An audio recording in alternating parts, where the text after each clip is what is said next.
And hello again. It's nice to see you again after the summit. As you remember, I'm Shiraz. I want to review a few notes about your presentation, dealing with the nonverbal aspect, dealing with your body language. I won't address the content aspect as you worked with Gu, and you did a wonderful job. Your message comes across very clearly. You sound very confident. You seem very knowledgeable, and you came very well prepared because the fluency is wonderful. I do want to stress a few notes, a few specific elements in body language, and I'll start with the first element, which is movement across space. In this case, movement across the stage. And this actually concerns both of you, Sheena and Suzan. Both of you stay planted at one side, at one location, specifically on stage, to the right of the presentation and to the right of the room, and you stay attached throughout your presentation. Now, first of all, I know it's a challenge that you have to present in a duo as a couple, but if you look at the way that Kobe and Maza presented, they both chose to strategically place themselves on opposite sides of the room, and then each segment of the audience felt engaged. It helps boost levels of attention and also boosts their messenger status as presenters by addressing both sides of the room and actually engaging everyone with a clear call to action. And your subject here is actually delivering good and bad news. Your subject is all about, your message is all about direct contact with customers. It's all about communication. It's all about having that X factor with your customer as a CSM to be able to deliver it either good or bad in the best way to leverage your business or different opportunities. And therefore, you as a messenger and your body language has to echo that dynamics, has to echo your call to being more proactive and not only responsive. So as we said during the summit, if you want to get your audience, to get your customers in a certain state of mind, you have to reflect it. You have to mirror it yourself. So if you're talking about being proactive, about being dynamic, having a direct contact with them, you can't be responsive yourselves or staying put or being very much strict and planted in one space. I would encourage both of you, each in her turn, if you want to stay together. You can either choose to stand on both sides, as Mazen and Kobe did, or you can stay put and stay one next to each other, but actually detach yourselves from the podium. Suzan, you're really to the right extreme side of the audience. And what do you think that the left side feels? How does the central part of the audience feels? The ones that didn't get that direct eye contact and a direct notion with you. They feel very much neglected, and therefore their levels of attention are decreasing. They're inflicted by it, and also their level of engagement as a result of it, because it seems like you both aren't addressing them. You're only addressing the right side where it's your comfort zone. So move away from the podium, move away from the wall, stand at the center, stand one next to each other, and try to move around and send a message of an energy in the room and dynamics as of you as speakers as well. So that's the first thing. And if I focus on Sheena, you as the one that's opening the presentation. So when you open, when you set the tone, as we said, the first impression is very crucial, and it sets the tone to the rest of the presentation and the rest of your image in front of your target audience. Therefore, it's most important to start off in the center of the stage, or at least not as close and leaning on the podium. Inspired news or some disaster situation, but sometimes if you are lucky, you get to deliver some great news or good information to the customer. So what we are trying to see here is some best practices, how we can leverage that for our business success or growing our business. So Suzan and I come up with few best practices for delivering good news. First of all, when you deliver a good news to a customer, use it as an opportunity. Second element is actually more focusing on you, Sheena. I saw that you exercise it in a less effective way, and it has to do with eye contact. Of course, if you move around, as I said in the first element that has to do with body language, your eye contact drifts and moves around accordingly. But even when you stay put, even when you stay in one center of the stage and talk to your audience, you have to actually have better use of your eye contact. As you remember, we divide our audience into three main segments, and we want to make sure we give a random look to people in each one of the three segments, center and sideways. You actually looked only at the right part of your audience, and you completely disregarded and ignored the entire left part of the room. So in this case, if we want to call them to action, which we do, if we want to raise levels of attention and send them a signal, this is very important to you, please adopt our call to action. And of course, at the very least, listen to what I have to say. You have to grant them with your eye contact. So gesture with your face, with your chin towards different sides of the audience, and with your eye contact to engage everyone in an equal manner. For a platform to grow our business. So, for example, say customer has been struggling with some defects or some limitations for a long time, and you have a new version, new upgraded product, and you know that that's going to help them. And when you're delivering that news, see if you can get the stakeholders and maybe some other business units in the call and see, show them, okay, this is what is happening now. See if we can bring in additional business unit to this product, or have them use the new features, and look for opportunities. And also, once you set the stage, you are giving them something of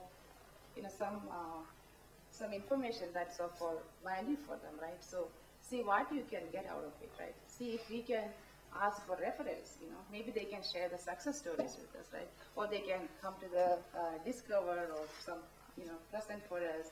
So when you're delivering something great for the customer, use it for our advantage, Ask for referrals. Don't afraid to, check with them if they can, share the stories or how they can help us in this situation.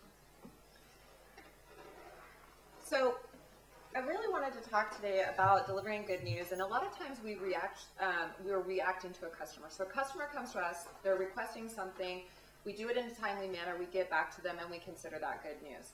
I want us to really think out of the box in a proactive approach. So if you guys are at a meeting, you hear something, you talk to your salesperson, for example, when they're talking about mobile applications today, I immediately think about Cardinal Health. How can they use that, right? So delivering good news in a proactive approach, remember that, and I think a lot of times we forget this, that news, information, knowledge is of value. We don't automatically assume that it's a monetary value, but it really truly is.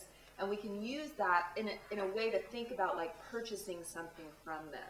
So use the information that you're delivering, not just in a reactionary form, but a proactive approach to think about what really could my customer use in these situations, and then also think, I'm going to exchange. I want to exchange. It's of value to them, right?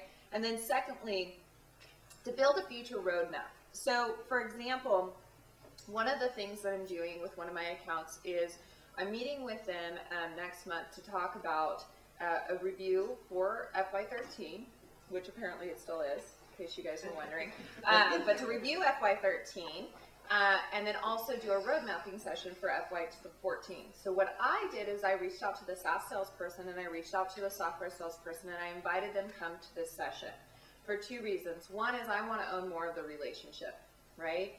And I think that it makes sense for us to take our knowledge and implant that into the sales organization to show value to them. But secondly, I want to be a part as a person that is responsible for SaaS, as an individual contributor, to grow SaaS business, right? So in the process of making those suggestions, adding that value, I'm growing the personal relationship, I'm becoming a trusted advisor, and I'm the one that is now pushing the relationship from the customer back out to HP. So I get to own a bigger piece of the pie, right? So this is really important, one, to understand the value of the information that you hold, and two, to think further out rather than a reactionary mode to information. So unfortunately, sometimes just so you guys know, that was my donkey on the back, the last page. Just want you guys all to know, people have been asking me for pictures, but that's Sophia. So the other thing is, unfortunately, sometimes we have to deliver bad news, right? And it puts us in a bad position with the customer. This is really where the footwork that you have done, that's not my dog, but it could be. This is where the footwork that you have done, and we talked about this personal relationship, gathering information on account, what is really business applicable to them, what is that business intelligence that we're looking for, applies, because then you can take that knowledge and understand, why is this a business critical application for them, right? Now, a lot of times there's a blanket escalation. Cardinal's famous for that. They just escalate. They love to escalate. They just, right? But we want to really understand what's the impact to them, right? And I can either have that information, but it's really important to not be afraid to ask. It's okay to ask questions. It's okay not to know. And again, it recommits yourself to being invested in that customer. Secondly, delivering good news, and this is repetitive, delivering good news with the bad, right? So I do this with my children all the time. So the bad news is you're going to bed right now. The good news is that I'll let you, wear your favorite pajamas, right? So it's a good practice, and again, it's that balance, right? Constantly balancing with your customers and trying to focus on what Veronica said, the positive. Veronica, actually, they covered this, and in the morning we have seen that with Shiraz, but we just wanted to, reinforce what we have seen this morning. So bad news should never come in as a surprise. That's actually one of the worst thing, customers always complain about, right? So if you see something is coming up, actually, I've seen, in a situation, customer has been working with us for some time to integrate with a certain solution. And we've been working for almost a couple of months, and towards the end, there was some confusion. There are some security reasons, maybe, we cannot support that in the SaaS environment, right? So, that's not a good situation for the customer, right? And especially for the stakeholders, they are losing credibility with their users. And if you knew that, if you had an indication, something like that is coming, make sure that you let them know in advance. If you have a doubt that it's going to come in, let the customer know. Never come in as a surprise. Right? Don't throw it at the customer as a surprise. Also, what we have seen in many situations, right? When you are delivering a bad news, if you have an action plan, if there is a solution, even if there is no solution, if you have an action plan or at least some ideas how you can resolve it, or you have people with you, that would definitely help calm the situation, right? So never deliver a bad news without a solution or at least an action plan.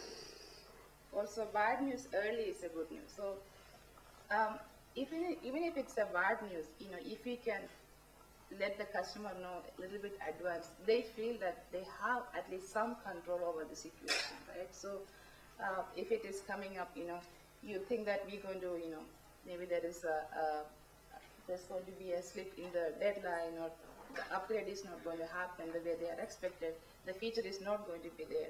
Give them some indication, right? So if they know that in advance, they can plan, plan for their own, have some plans with their users and see how they can control that situation. So make sure that, if there is a bad news, give to them at the earliest, as soon as possible. So we came up with a list of tips or suggestions. So be open and honest. If you, this is, be open and honest. If you've known anybody that's been dishonest on a regular basis, well, one of the hardest things with being dishonest is you have to keep track of your dishonesty, right? So the best practice is really be open and honest with your customers. It makes your job simplified because you're telling the truth and you're not going to get caught in sticky situations. And also, especially for bad news, when you're delivering the news, make it clear, Make sure that the language is clear and the message is clear. Especially depends on the audience, right? If you are giving the news to the management or the technical people, make sure that it is clear and give them the facts. Acknowledge the emotions and reactions of the audience, and they've touched on this a little bit, but I want to just give an example from a business standpoint. So we were working on an implementation on the software side, and we were running late on the deadline. And the CIO was extremely upset about the process. And what I ended up finding out on the back end from the AGM was that he had his bonus tied to the deadline of this project.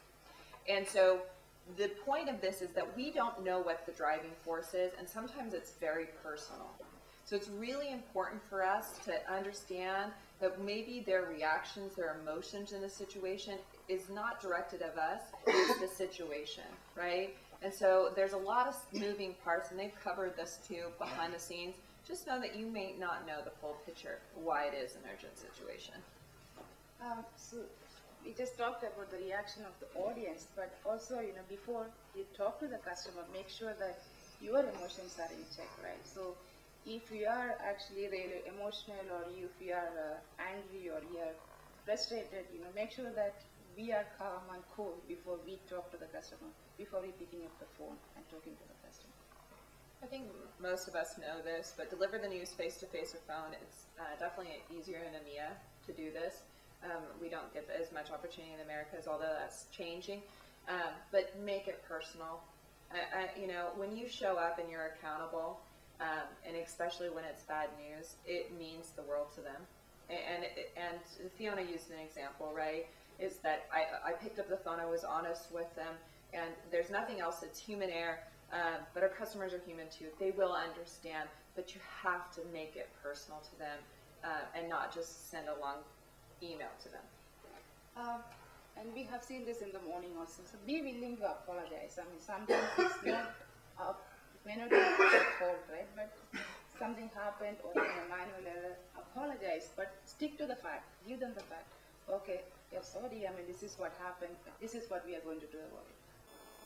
My next element in body language has to do with tone of voice. Tone of voice is a very crucial and central part in body language that helps to attract attention, boost levels of attention, and of course engage people and get them on board with my message. And again, especially when your focus is on communication, it's on how to deliver good or bad news. So as we said, the nonverbal aspect is reciprocal, it's contagious, and therefore we have to echo it and mirror it to our audience, and of course later on to our customers, in the way that we use it. So we have to use it properly. Actually, Suzanne, you have a very good, assertive, authoritative usage of your tone of voice. So Sheena here, I know that maybe the stage isn't your comfort zone, and perhaps your regular tone of voice is more shy or lower or even slower. But in this case, on stage, we have to crank the volume up and we have to speak, and first of all, heighten the pitch of our speech. We have to speak in a more confident, higher tone of voice. And the second part of tonality is playing with the rate of your speech. Actually speaking faster in certain arguments, or slowing down, and even pausing when there is a certain important argument to be stressed. So Sheena, especially at the beginning, you have to open up very strongly and crank up the volume of your speech. You speak in a very silent voice. It seems a bit shy. It can even project on a lack of self-confidence, which as a messenger status, you need to elevate it. So just practice, and practice makes perfect, and play with the rate of your speech. When you say important parts in your arguments, when you talk about, we're going to see best practices, we're going to help you see how to leverage it. These are exciting things. You have to sound excited. You have to actually incorporate it and reflect it in your tone of voice to get your audience and your customer excited, feel positive about it, feel reassured, and feel confident with you as a CSM. When you deliver good news, when you talk about good news, Sheena, this is the place where you want to incorporate a softer tone of voice, a lighter, more positive tone of voice, even put a smile in and talk about how to use it as an opportunity, as a platform to grow the business. I would stress that out, again, with heightening the tone of a voice and the rate of my speech. So to sum it all up, in terms of movement, both Suzanne and Sheena step to the plate, detach yourselves, move across, or even a bit more to the center, and Suzanne, move away from the extreme right side of your stage. Sheena, better usage of eye contact and actually play with your tone of voice, especially in certain anchor arguments and in the beginning and at the end. Good luck for next time. This is how we are going to attack the situation. So the end result is, and these are actual customer photographs, especially the ape on the left. That's no, I'm just kidding. But the end result is that no matter what we're delivering to our customers, whether it's bad news or it's good news, we get to show up, be accountable, build that relationship, and stick through it through the entire process, because most of us know we're the ones that are going to be there from the very beginning, to hopefully not the end, but the renewals of those accounts, and there's going to be bumps in the road. So, and successes too. So, thank you guys.